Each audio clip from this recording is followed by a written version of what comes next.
الطلاق مرتان، طلاق رجعی دو بار ہے، طلاق رجعی دو مرتبہ ہے۔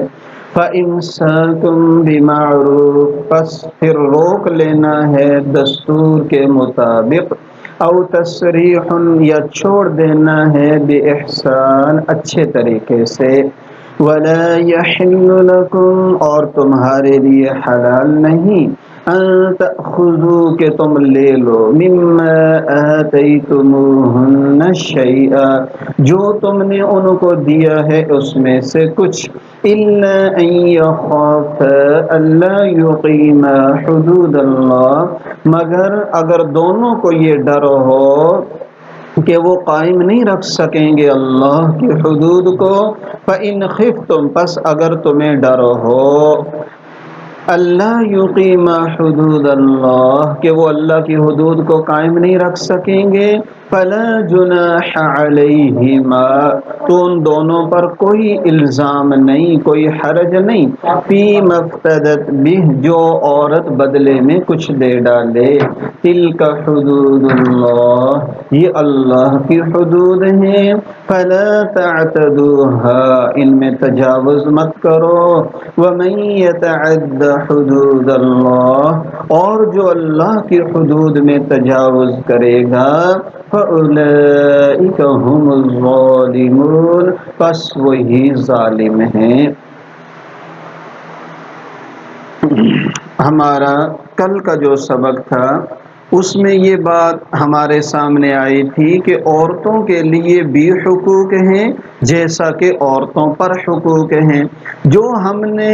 دوسروں کے ادا کرنے ہوتے ہیں اس کو کہتے ہیں فرائض۔ مثلا میرے ذمے والدین کا، بہن بھائیوں کا، بیوی بچوں کا کیا حق ہے، وہ میرے ذمے فرض ہے، وہ میرے فرائض ہیں، اور جو دوسروں نے میرے حقوق ادا کرنے ہیں ان کے ذمے فرض ہیں، وہ میرے لیے حقوق ہیں۔ تو یہ دو لفظ ہیں شرعاً، حقوق و فرائض۔ جو ہمارے ذمے ادا کرنا ہے وہ فرائض ہیں، جو دوسروں نے ہمارے لیے ادا کرنے ہیں وہ ہمارے حقوق ہیں۔ تو حقوق اور فرائض کا پہچاننا انتہائی ضروری ہے۔ اس پر حضرت مفتی تقی عثمانی صاحب دامت برکاتہم کی کتاب بھی ہے، حقوق و فرائض ہی اس کا نام ہے، حقوق اور فرائض ہی اس کا نام بھی ہے۔ تو وَلَهُنَّ، عورتوں کے لیے حقوق بھی ہیں، مِثْلُ الَّذِي عَلَيْهِنَّ، جیسا کہ ان پر فرائض ہیں، یہ بھی ترجمہ کر سکتے ہیں جیسا کہ ان پر فرائض ہیں دستور کے مطابق۔ کل قدر تفصیل سے یہ بات عرض کر دی تھی، برابر ہیں حقوق میں میاں بیوی، لیکن مردوں کو ایک درجہ شریعت نے فضیلت دی ہے۔ کیوں فضیلت دی ہے؟ سورہ نساء پارہ نمبر 5 آیت نمبر 34 میں اللہ جل شانہ نے خود ہی اس کی وضاحت بھی فرما دی، جو تفسیر القرآن بالقرآن بھی ہو جائے گا۔ اور ایک تو یہاں پر اللہ نے ارشاد فرما دیا کہ مردوں کو ایک درجہ عورتوں پر فضیلت ہے، یہ تو سورہ بقرہ میں آ گیا۔ سورہ نساء آیت نمبر 34 میں اللہ جل شانہ ارشاد فرماتے ہیں، الرجال قوامون علی النساء، مرد عورتوں پر نگران ہیں، قوام ہیں، ذمہ دار ہیں، نگران ہیں مرد۔ کیوں ہے مرد؟ ایک تو اللہ کے حکم میں ہمیں سر تسلیم خم کر دینا ہے اور وجوہات کے پیچھے پڑنا ہی نہیں چاہیے، پھر بھی بعض احکام کی اللہ وجہ بھی ارشاد فرما دیتے ہیں، باقی اس کے پیچھے اور کتنی حکمتیں ہیں یہ ہم نہیں سمجھتے، اور سلیم الفطرت آدمی بہت کچھ اس میں پہچان بھی لیتا ہے۔ پہلی بات فرمائی، بما فضل اللہ بعضهم علی بعض، اللہ نے بعض کو بعض پر فضیلت دی۔ اللہ سورہ نساء میں فرما رہے ہیں، ایک تو اللہ نے مردوں کو دنیاوی اعتبار سے فضیلت دی، نمبر 2 وَبِمَا أَنفَقُوا مِنْ أَمْوَالِهِمْ، جو مرد ان پر خرچ کرتے ہیں، بیوی بچوں پر وہ خرچ کرنے والے ہیں، تو جو کمانے والا ہے، خرچ کرنے والا ہے، وہی گھر کا نگران بھی ہے، وہی گھر کا ذمہ دار بھی ہے۔ اور ایک بات یہ ہے کہ اللہ نے مردوں کے اندر قوت فیصلہ زیادہ رکھا ہے۔ مرد کا دل اللہ نے عورت کی بنسبت مضبوط بنایا ہے، قوت فیصلہ مردوں میں زیادہ رکھی ہے، اور اس کے ساتھ ساتھ اپنی جسمانی ساخت کے اعتبار سے بھی اللہ نے مردوں کو ایسا بنایا ہے کہ وہ گھر کے اندر بھی باہر بھی آنا جانا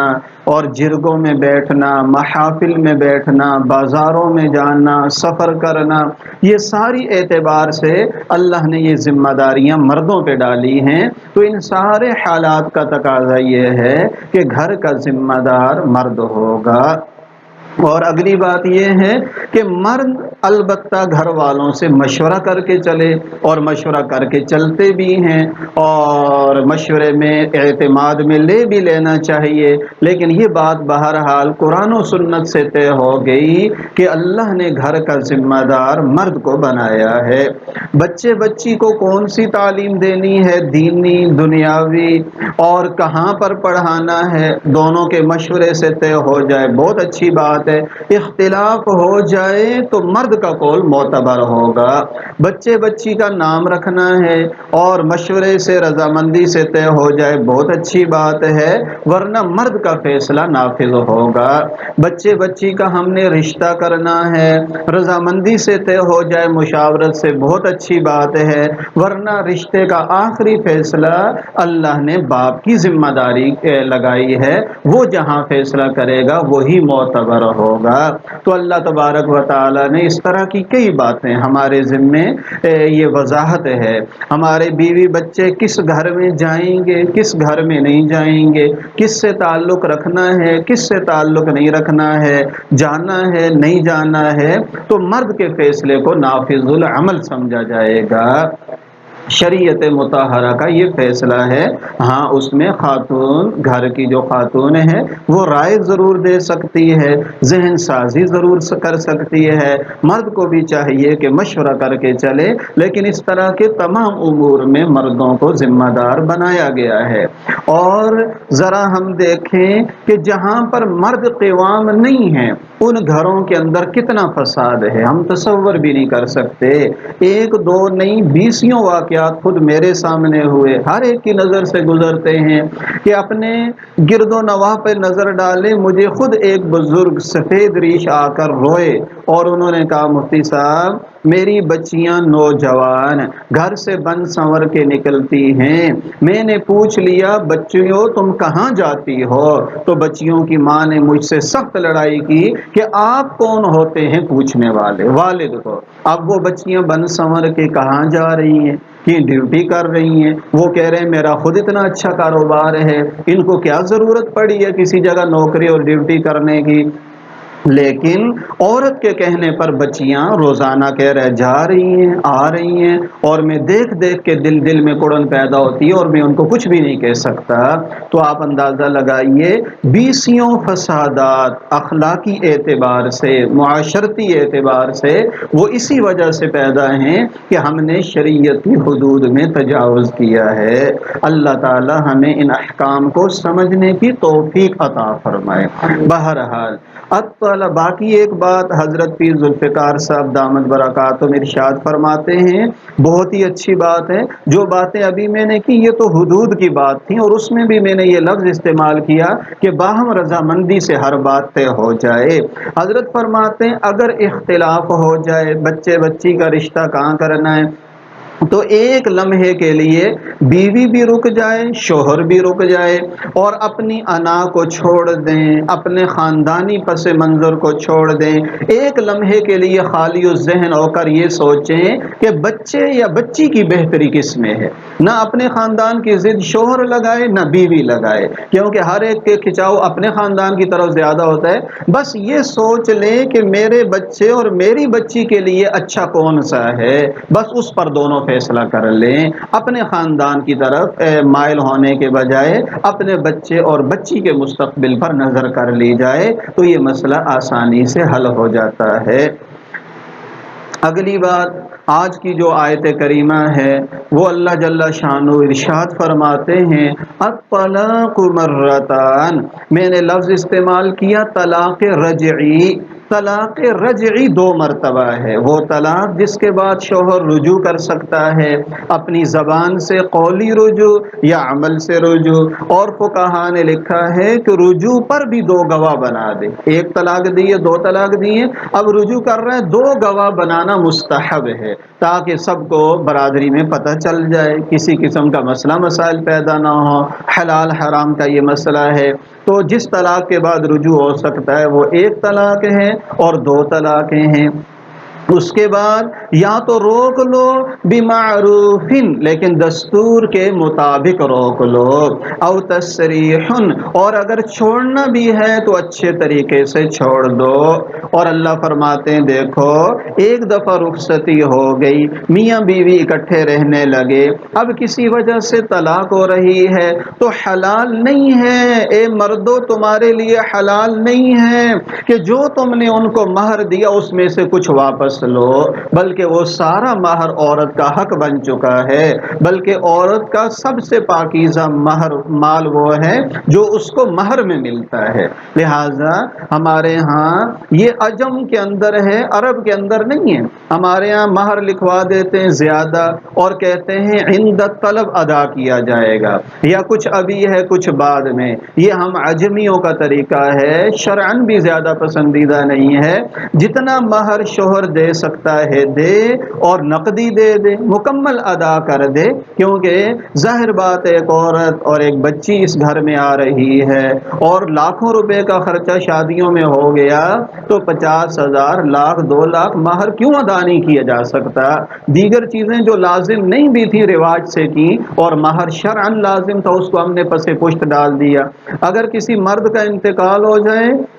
اور اس نے بیوی کا مہر ادا نہیں کیا، میراث بعد میں تقسیم ہوگی، پہلے قرضے کے طور پر بیوی کا مہر اس سے نکالا جائے گا، تو اس میں بہت زیادہ ہمارے ہاں کوتاہی ہوتی ہے۔ تو اللہ فرماتے ہیں جو تم نے مہر دیا ہے اس میں سے کچھ بھی نہ لو۔ البتہ اگر میاں بیوی کو ڈر ہے کہ یہ دونوں اللہ کی حدود کو قائم نہیں رکھ سکیں گے اور اس خوف کی وجہ سے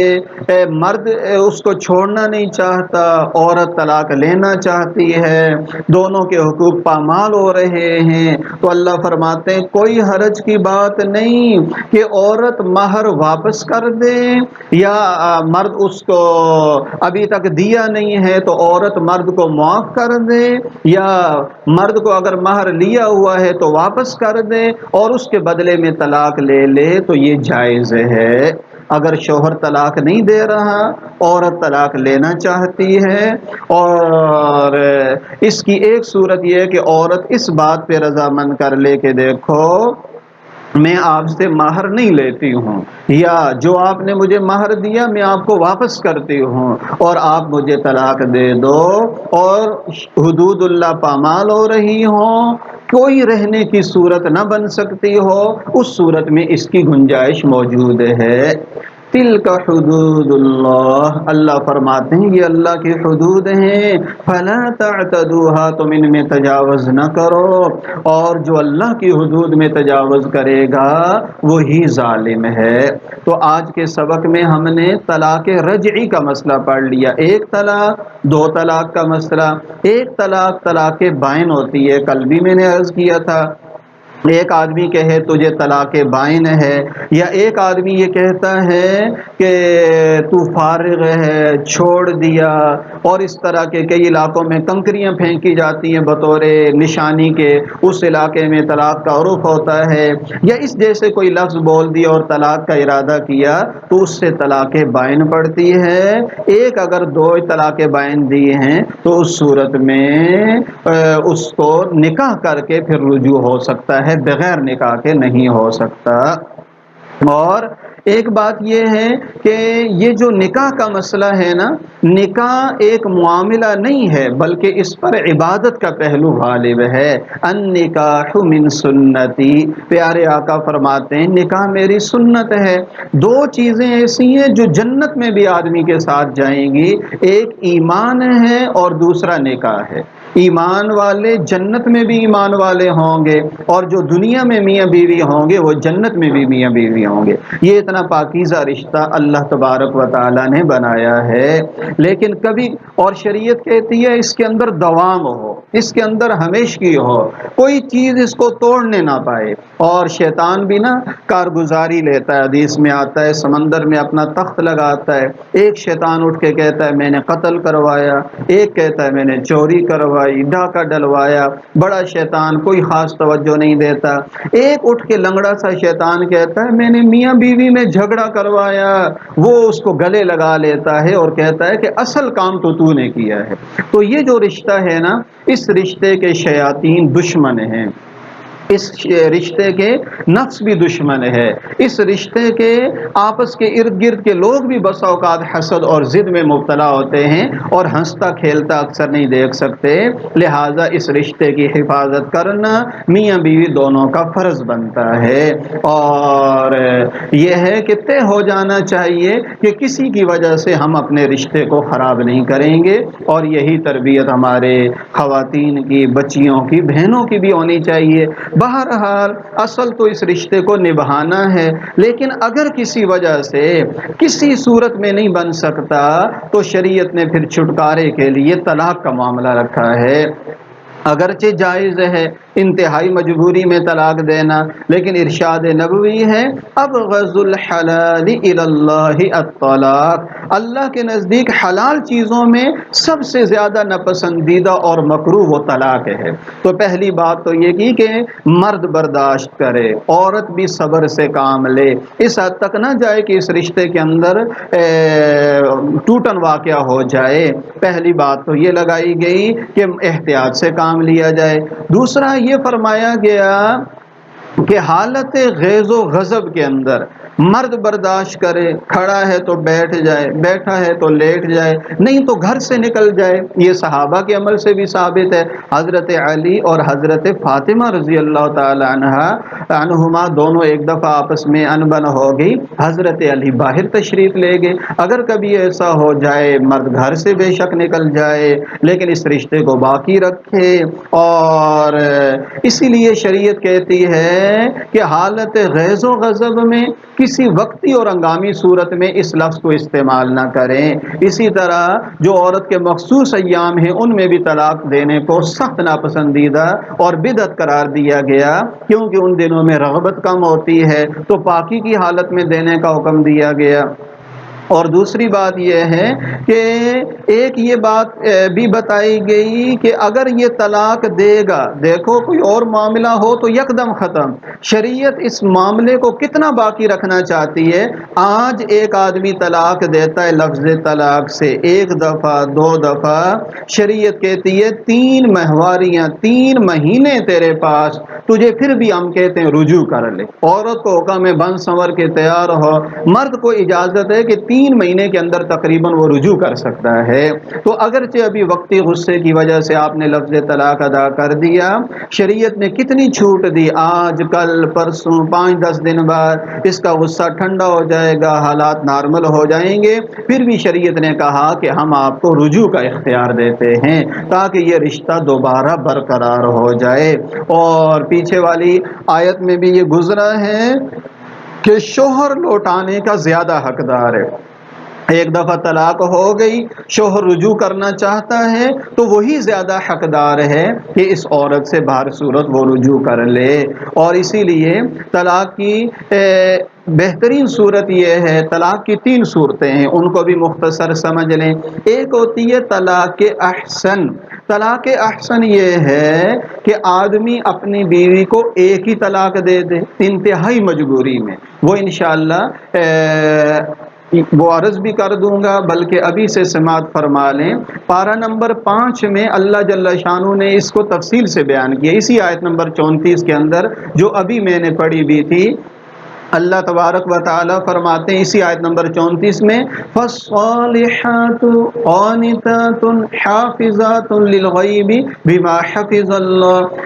پس وہ عورتیں جو نیک ہیں، عاجزی کرنے والی ہیں، شوہر کی عدم موجودگی میں اپنی عزت اور عصمت کی اور شوہر کے مال کی حفاظت کرنے والی ہیں، یہ عورت کی صفات ہے۔ اچھا ان بن ہو گئی عورت نافرمان ہے، اللہ فرماتے ہیں وَاللَّاتِي تَخَافُونَ نُشُوزَهُنَّ، جن کی نافرمانی کا تمہیں ڈر ہے، نمبر ایک فَعِظُوهُنَّ، ان کو واضح و نصیحت کرو، اگر اس سے بھی باز نہیں آتی نمبر دو وَهْجُرُوهُنَّ فِي الْمَضَاجِعِ، بستر جدا کر دو، اگر اس سے بھی کام نہیں چلتا وَاضْرِبُوهُنَّ، ان کو ایک حد تک تأدیباً، ادب سکھانے کے لیے سزا دو، مارو، لیکن چہرے پر نہیں، شرمگاہ پر نہیں، ایسا مارنا نہیں ہے جس سے ضرب کے نشان پڑ جائیں۔ اور اگر یہ تین کام ہو گئے فَإِنْ أَطَعْنَكُمْ، عورتیں تمہاری اطاعت کر لیں فَلَا تَبْغُوا عَلَيْهِنَّ سَبِيلًا، اللہ فرماتے ہیں اے مردو پھر بہانے تلاش کر کر کے مت سزا دو، بہانے تلاش مت کرو، اللہ تعالیٰ تم سے بھی بڑے بلند و بالا اور بہت بڑے ہیں۔ یہ تین باتیں ہو گئی، اس سے بھی کام نہیں چلا وَإِنْ خِفْتُمْ شِقَاقَ بَيْنِهِمَا فَابْعَثُوا حَكَمًا مِّنْ أَهْلِهِ وَحَكَمًا مِّنْ أَهْلِهَا، ایک فیصلہ کرنے والا مرد کے خاندان کا اور ایک عورت کے خاندان کا بیٹھ کر آپس میں جرگہ کر کے اس مسئلے کو حل کر لیں۔ اور اگر یہ ساری صورتیں ناکام ہو گئیں اور طلاق تک نوبت پہنچ گئی تو شریعت کہتی ہے ایک ہی طلاق دو، پھر ایک مہینہ گزر جائے گا، دوسرا، تیسرا، 3 ماہواریاں مکمل، عورت فارغ ہو گئی، مرد کا جو کام کرنا چاہتا تھا جدائی کا وہ بھی ہو گیا، فائدہ یہ ہوگا زندگی میں جب چاہیں گے نکاح کر لیں گے، تو ایک ہی طلاق دے کر فارغ کر دینا چاہیے۔ اور اگر زیادہ دینی ہی ہیں ایک مہینے میں ایک دے، دوسرے مہینے میں دوسری دے، تیسرے مہینے میں تیسری دے، تاکہ 3 مہینے تک کم از کم اس کے پاس وقت رہے، اور یک بارگی 3 دینا اور 3 طلاق کے لفظ سے دینا، اس کو طلاق بدعت بھی کہتے ہیں، اور یہ گناہ کی بات بھی ہے۔ ہمارے یہاں اس میں بہت کمزوری ہے، کچہری میں اور دیگر جگہوں پر لوگ 3 طلاق کے فارم لے کر بیٹھے ہوئے ہیں کہ جو بھی طلاق دینے جائے گا 3 طلاقوں پر سائن کروا دیتے ہیں، کبھی اجنبی مرد ہوتے ہیں، کبھی عورتیں اس طرح کے تجاوزات کر جاتی ہیں اور 3 طلاقوں پر سائن لے جاتے ہیں، جس سے رجوع کی ساری صورتیں ہی ختم ہو جاتی ہیں۔ تو اللہ تبارک و تعالی ہمیں اپنے حدود کی حفاظت کی توفیق عطا فرمائے۔ اللہ